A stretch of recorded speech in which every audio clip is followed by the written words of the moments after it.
बैसागुनि रंजानायनि गेजेरावनो क'क्राझाराव सिखावनि उदखार।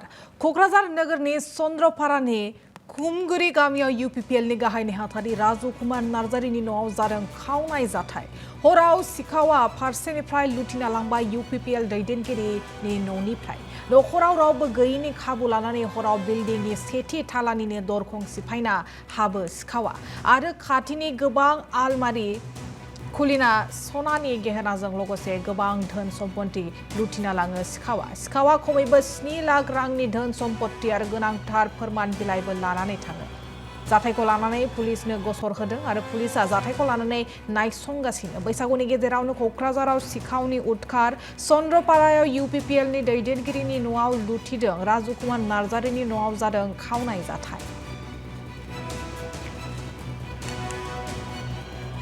जोङो दा सन्देह खालामदों थांनाय हराव रावबो गैयैनि सुजुगखौ लानानै आंनि नैबे चन्द्रपारायाव थानाय न'आवहाय सिखावा हाबदों। हाबनानै आंनि फिसाजो सावगारि नार्जारिनि जे सना गोदोनानि माला मोनसे बायनाय दंमोन। 2021 मायथाइयावनो आं सिलिगुरिनिफ्राय बायनानै लाबोदोंमोन। बै समाव 64,000नि बायदोंमोन। दिनै सनानि दामाथ' गोबां बांबाय। बेनिफ्राय बिनिनो खोमानि सना दङमोन आरो आंनि हिन्जावनि आसान दंमोन सनानि।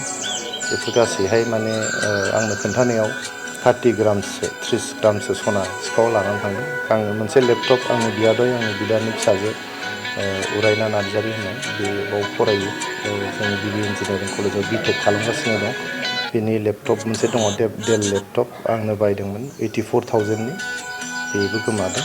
दा जोङो माने आंहा बिदाया दाखालिसो 14 थारिख संक्रान्ति खालि थैनानै थांबाय गुवाहाटीनि हस्पिटालाव। दा बे थैनायखाय जों गासैबो गामियाव दंहैजोंमोन। जोंनि दुखुथिया न'खराव जों जयैनो बिदा फंबाय गासैबो जोङो न'आवनो दंजोबोमोन।